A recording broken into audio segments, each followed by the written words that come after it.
Hi, it's Davina, and I'm going to do another art and drawing lesson today.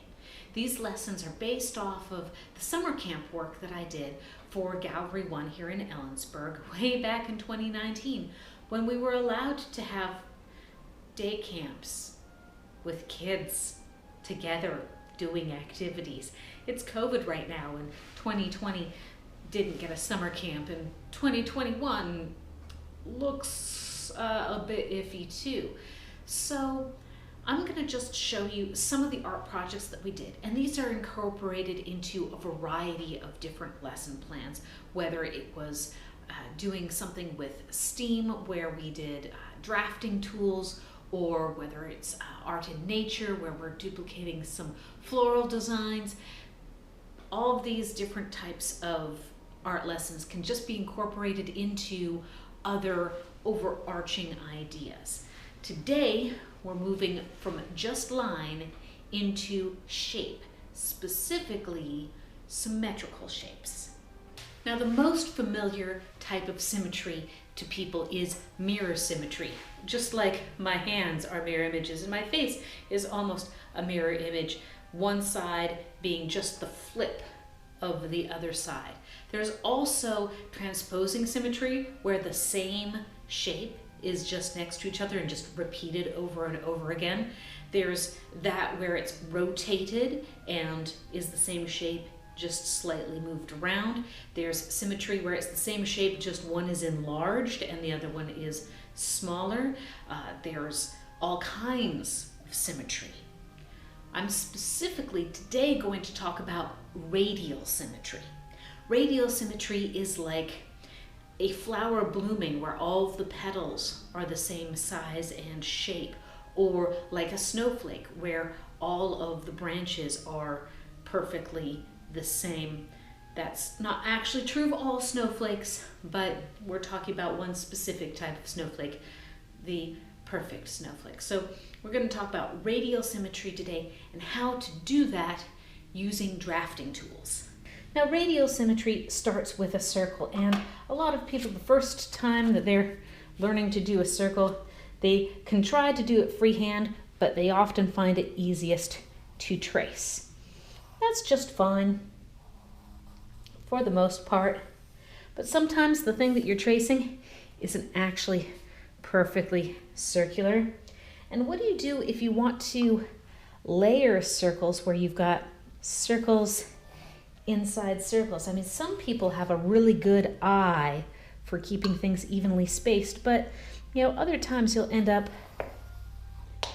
not being able to put the circles exactly in the center of each other unless you have clear lids that you're tracing. So that's where drafting tools come in. This is a drafting compass, and these can be fairly inexpensive, as cheap as $1, but not everybody wants to spring for that. So if you can get some string or yarn and tie knots at intervals and also get a thumbtack, you can have your own homemade version of a compass. Now, the compass has a sharp point and a drawing point. And the string compass also has a sharp point. So it's very important that when you're doing this, you have either a very thick pad of paper or some cardboard underneath, because very few people want to stab through to their dining room table or desk. So if we're not going to mark up the thing underneath, we're going to need to have some thickness to what we're working on. Now, whenever I'm doing anything with drafting tools, I like to use a grid paper or graph paper. I just find that that's easier to center my things and set out the distances that I put in between my shapes. So first I'm going to show you with the drafting tool. I'm going to start with one spot. I'm going to gauge it out to the first dot on my graph, and you just twist it around like that. You make a perfect circle. Now I'm doing this in pencil because later I might be erasing these marks. I stab it back in to the exact same spot, measure it out, and I get my second perfect circle. And I can keep going as far out as my compass will take me. The larger the compass, the farther you can get, but mine maxes out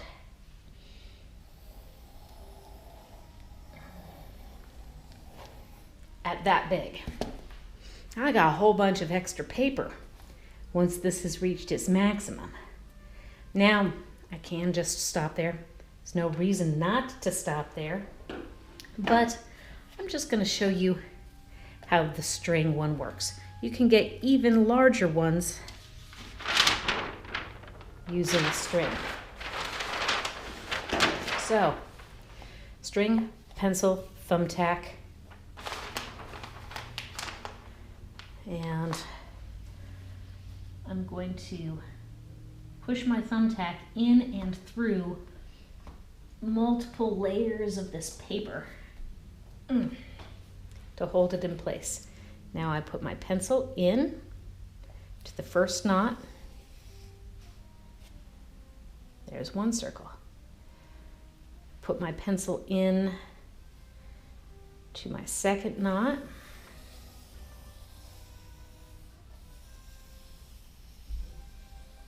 There we go. I got a little wobbly, but it's in pencil, so I can still erase. And I keep going.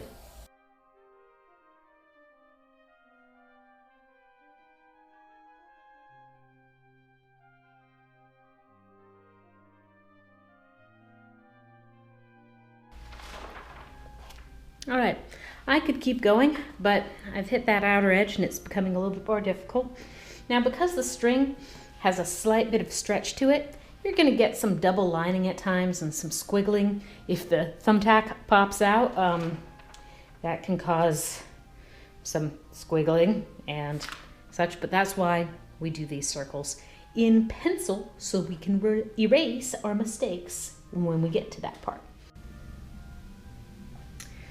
So I now have my 8 pieces here. Now, how I used this before in both an art in nature and a STEM focused one is we talked about a specific item and then we did a mandala style art piece around it.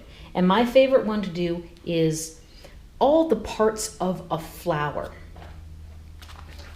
So if I were to get a little diagram of the parts of a flower, there's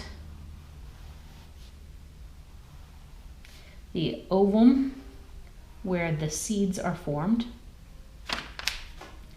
There's the staple, I believe it's called, stamen. Stamen. There's the ovum where the eggs are, the stigma and the style, I believe, is where the pollen comes in. You've got to then have the stigma, which come up with the filament and the antler. And this is the pollen part. There's usually several of those.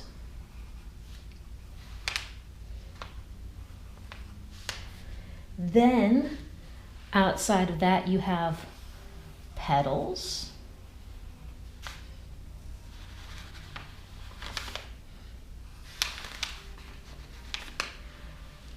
Then outside of that you have the sepal leaves, which usually cover the bulb when it's shut, and then open up. And then there's the stem that comes down. It brings up moisture and nutrition and brings down energy converted from the sun, along with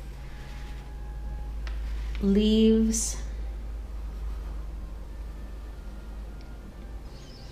Those continue down to where we then hit the soil And at that point, we have our root system, and sometimes there's a bulb, sometimes they're not. Sometimes there's a tap root, sometimes there's not. But always there's some kind of root system going on down here that feeds the plant. So we're now going to convert that into a radial symmetry version of the flower.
There we go. Now we have a radially symmetrical representation of a flower. And I can go in with my eraser and erase all the extra lines and then start doing coloring in into all of the spaces, kind of like a coloring book. Now some people just like the center part and they want to stop right there, and that is just fine. But what if we want to do something other than multiples of 4 and 8 and 16 as it ended up? Well, we can do that. Now, if you want to go beyond the grid, you're going to need to do some math. And you're going to want to have one of these. This is a protractor. They also come in full circles. You might want to also invest in a clear ruler. This is where the heavy math comes in. Now, in doing this in day camp, the young kids loved having the graded paper because it was easier for them to follow. You know, they could just do 4s and 8s, and everything was good. But some of the older kids wanted to do stuff more complicated. So, seeing that I taught ages 6 through 12, I also had these available. And how you use them is like this. Math. There are 360 degrees in a circle. Now, if I only wanted to divide that by 2 or 4 or 8, that's fine, but my graph paper already does that. 2 would be 180, 4 would be 90. Now, we can figure that out. 45 is what 8 would be. That's not an issue. But when we want to do something like a snowflake, which has 6 sides, so we're going to divide 360 by 6. That's going to be 60 degrees. If we want to do 360 by, in the same family, 3, that's going to equal 120 degrees. And 360 divided by 9, still in the 3's family, that's going to equal 40 degrees. Okay? So, let's bring out our protractor and make this happen. In my first circle, I'm going to divide it by 3. So, I'm going to start at 0, and then I'm going to go to 120 degrees. Okay, this is where that ruler helps out because I'm going to match up that dot with the 120.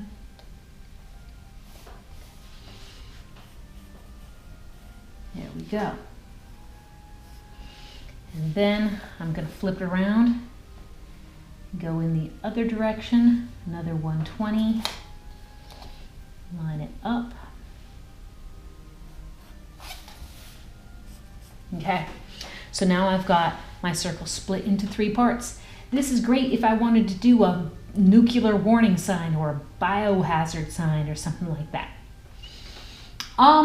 That's not what I'm wanting to draw right now, so I'm just going to leave that be. Now, let's say I want to do 6 sides. Well, once I have 3, I could just kind of freehand and guess what the middle part would be, and just double my lines.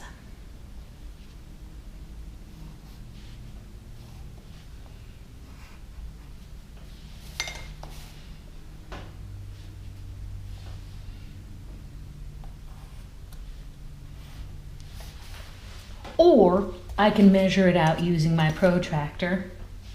60 degrees all the way across. 60 and 60, that's 120. So then I would go all the way across. And then 120 plus 60 is 180, all the way across. And then all the way across and all the way across. So I would get my 6 portions there just the same as I did with the 3. Okay, what about 9? Again, I'm going to start from this baseline 0. If ever you're doing something like this and you don't like how everything's lining up, you can always adjust your protractor to be on a different starting point, but you know, as long as this center part is still in the same spot, we're still doing okay. All right, so we're going to do 9 spots right there. That means each of these thirds is going to be divided into 3. Now I can just eyeball that and just kind of guess that it's going to be there and there. Eyeballing is just fine, but if you want to have it really accurate, and some people do, we're going to go to 40 degrees. Oh, my little sketchy lines were really close. 40 and 40 is 80. Okay, that sketchy line not so close. 80 plus 40 is 120. Okay, 120 and 40 is 160. 160 plus 4. Oh, or I could just flip around and go from the other side. 160, 1, 2, 3, 4. 2, 3, 4. 1, 2, 3, 4. 1, 2, 3, 4. 1, 2, 3, 4. Okay. Now I've got these dots, and now I connect them through that center spot.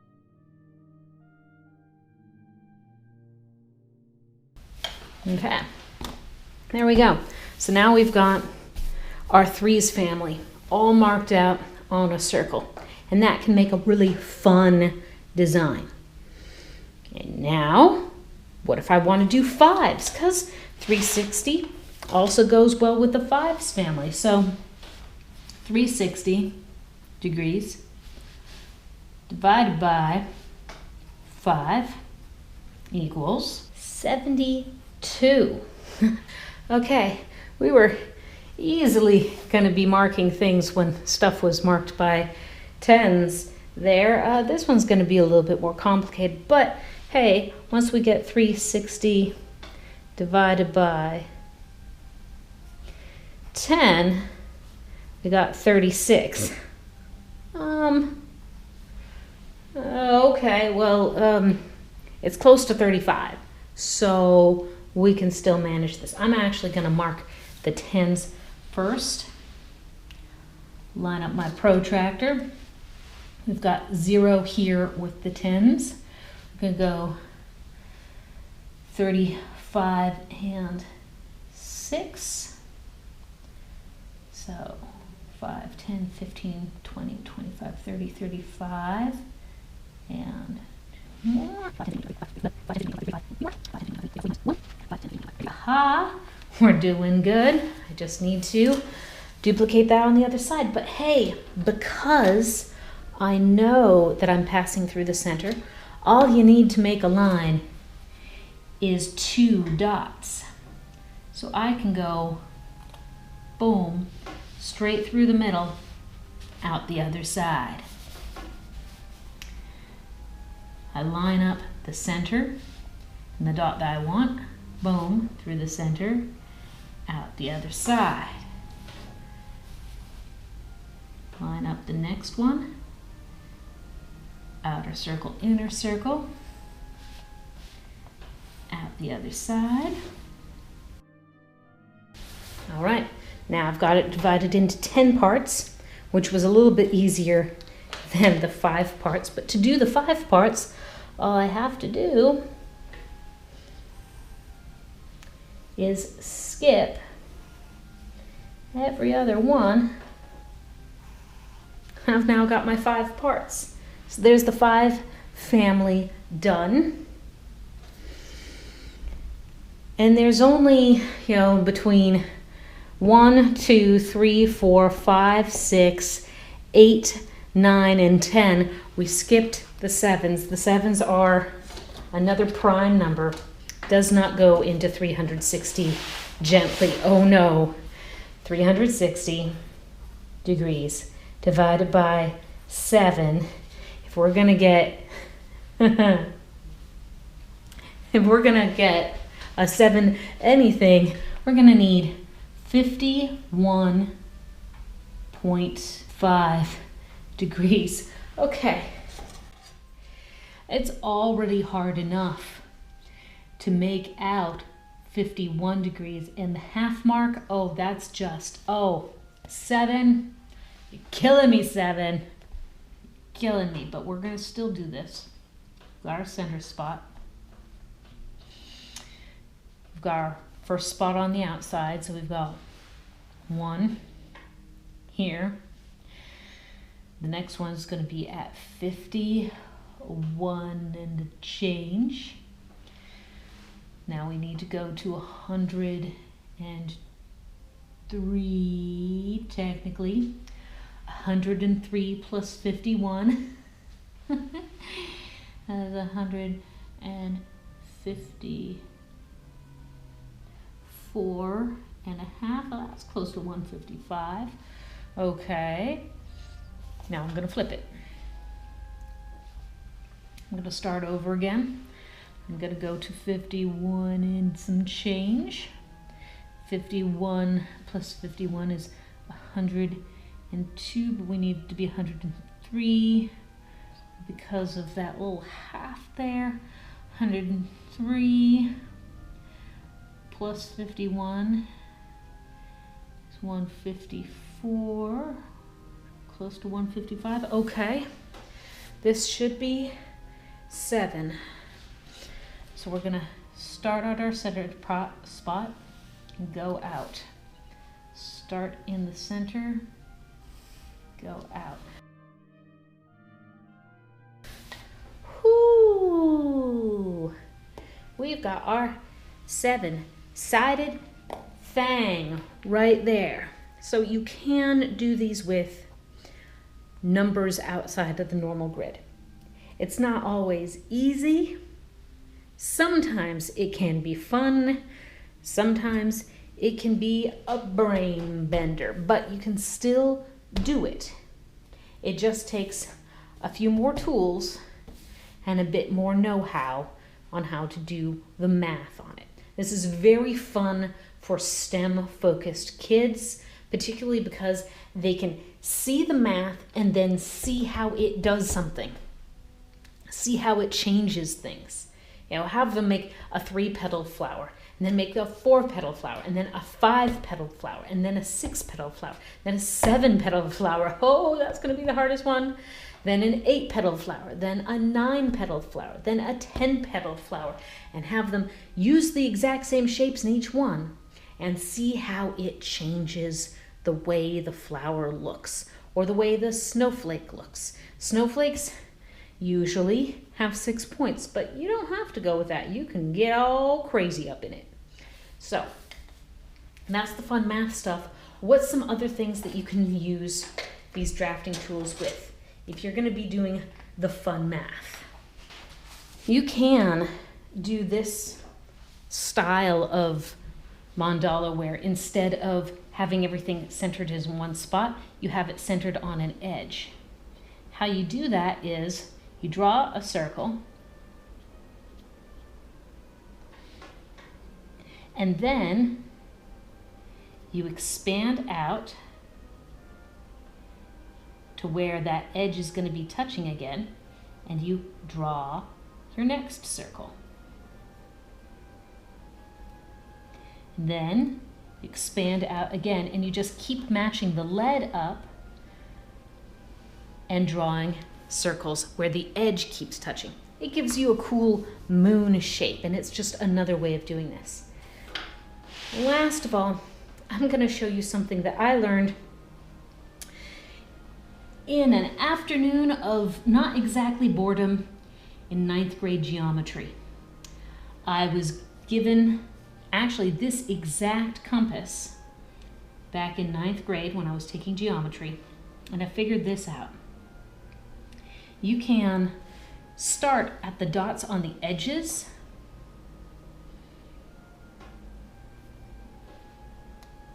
and go around. And I started, of course, at the first 4. I thought, this is pretty cool. I'm drawing a thing. I don't know what I'm drawing, but I'm drawing it. And then I just kept going, always passing the lead approximately through the center of the circle.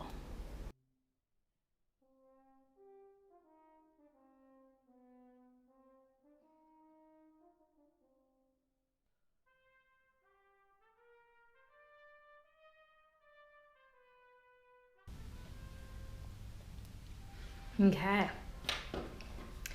So if you've ever seen like the center of a sunflower or the center of chrysanthemum or any of those other daisy-like flowers, you'll notice this is the exact same pattern that they have in their center.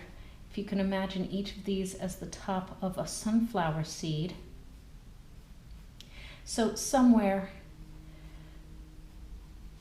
deep back in the recesses of my brain, I remember drawing sunflower seeds just like this on the brown paper bag cover of my geometry book way back in 9th grade. And then once I had drafted out the outside and inked in each of the seeds, I then proceeded to put wild petals that I later colored in, and I had some pretty amazing sunflowers on the cover of my geometry book in 9th grade. Colored them in and everything. It was very Van Gogh. I felt so proud of myself for having doodled into figuring this out. And that's one of the amazing things about math and drafting and such, is if you allow kids to explore and just enjoy the tools, sometimes they will come up with things like this on their own, connections on their own, and it will open up other avenues of science, other avenues of art, other avenues of just thinking that broaden their horizons.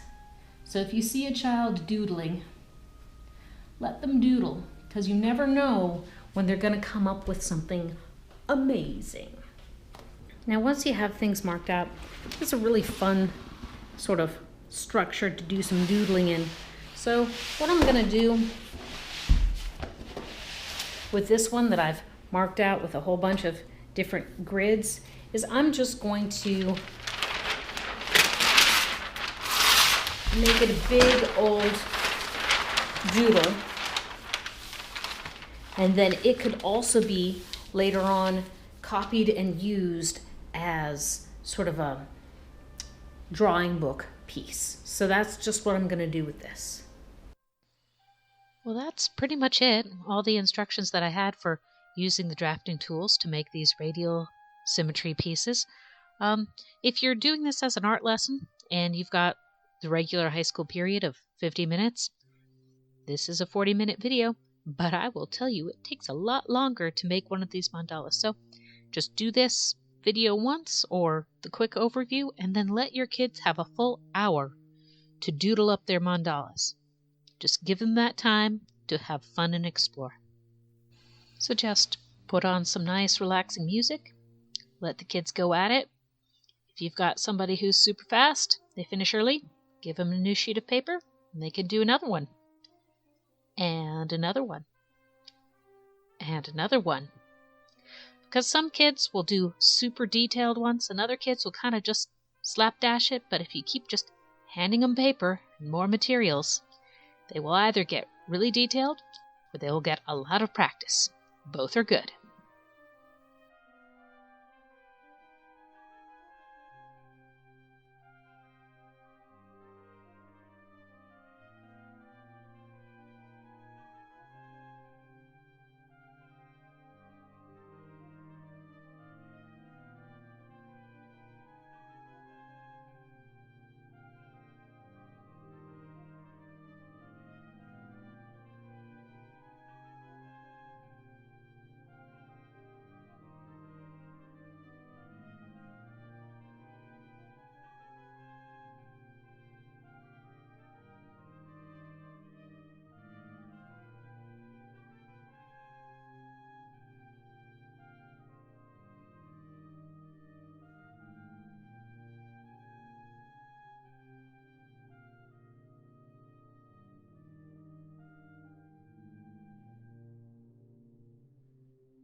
The next art video that I'm going to be doing is going to be all about space. And I don't mean outer space. I mean positive and negative space. I hope you enjoyed this video. If you want to buy some supplies for next time, you might want to get some stamp carving kits or some plastic sheeting to make stencils or even some scratch board. But really, I'm going to be mostly working with stencils and stamps. Thank you so much for watching. Have a great day.